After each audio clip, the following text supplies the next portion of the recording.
విష్ణు మంచు art foundation ప్రతి సంవత్సరం నిర్వహిస్తున్నట్టే ఈ సంవత్సరం కూడా ఆర్ట్ క్యాంప్ నిర్వహిస్తున్నాం తిరుపతిలో.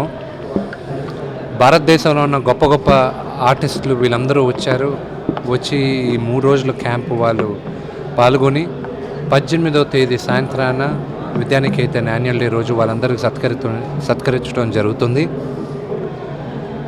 ఇది ఇంగ్లీష్లో ఒక సామెత ఉంది, ఒక civilization will be remembered because of the art. నా ఉడతాభక్తిగా నా వల్ల అయింది మేము చేస్తున్నాం.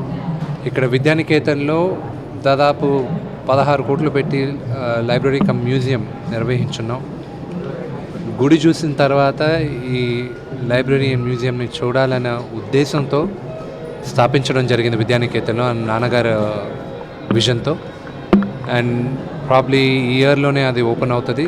అండ్ వీళ్ళు ఇచ్చే ఆర్ట్ వర్క్ అంతా డిస్ప్లేలో ఉండబోతుంది.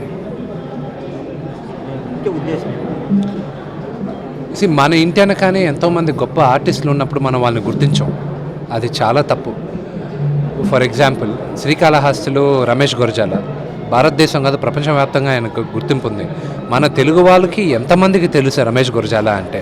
లక్ష్మగౌడ్ గారు ఉన్నారు, లక్ష్మణేలే గారు ఉన్నారు, వైకుంఠం గారు ఉన్నారు, చిప్పా సుధాకర్ గారు ఉన్నారు.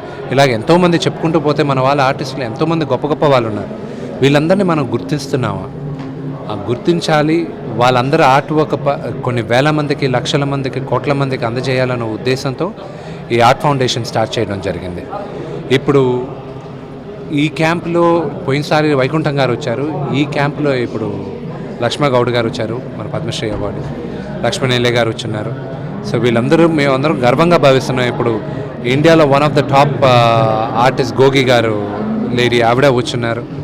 సో చాలా గర్వంగా ఉంది వీళ్ళందరూ వచ్చి ఈ లైబ్రరీలో ఇప్పుడు విద్యానికేతన్లో దాదాపు 14,000 మంది పిల్లలు ఉన్నారు. వీళ్ళల్లో రోజుకి కనీసం ఒక 3,000 మంది నుంచి 4,000 మంది ఆ లైబ్రరీకి వెళ్తారు. వాళ్ళందరూ వీళ్ళ ఆర్ట్ వర్క్ చూసి నేర్చుకుంటారు.